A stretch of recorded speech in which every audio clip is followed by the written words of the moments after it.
Most royal children learn history from books.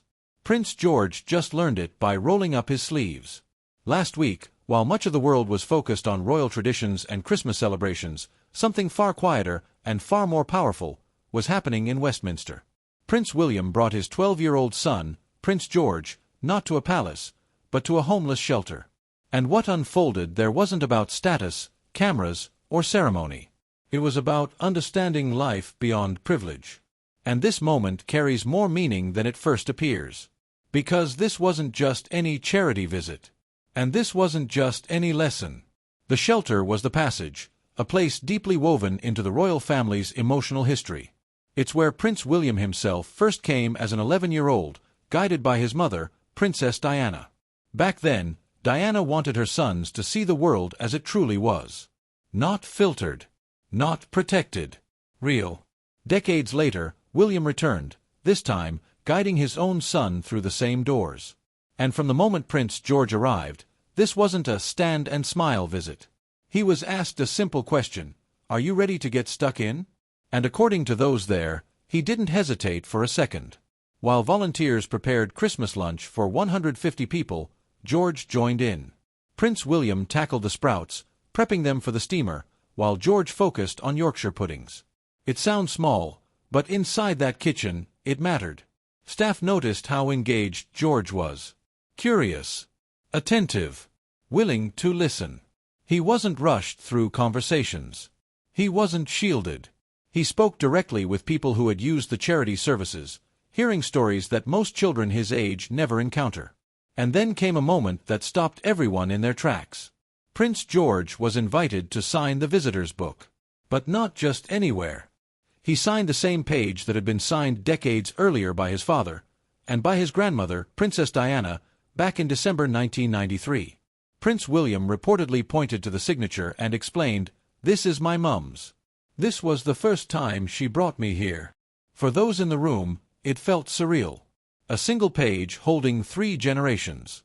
A line drawn from Diana, to William, to George. Not through crowns or titles, but through compassion. And the timing made it even more striking. This visit happened on the very same day as the royal family's annual Christmas lunch at Buckingham Palace. Glittering tables. Formal traditions. A world away from the realities faced by people struggling just to get by. The contrast couldn't have been sharper. And yet, that contrast felt intentional. A message without words. Prince William has often spoken about how his early visits to the passage shaped him. He's admitted he felt anxious before his first visit as a child, expecting sadness and despair. Instead, he found warmth, laughter, humanity. His mother, Diana, had a way of making everyone feel relaxed. Joking, listening, connecting. And that experience stayed with him. It didn't just stay with him emotionally. It became part of his mission. William now runs Homewards, a campaign aimed at tackling homelessness across the UK.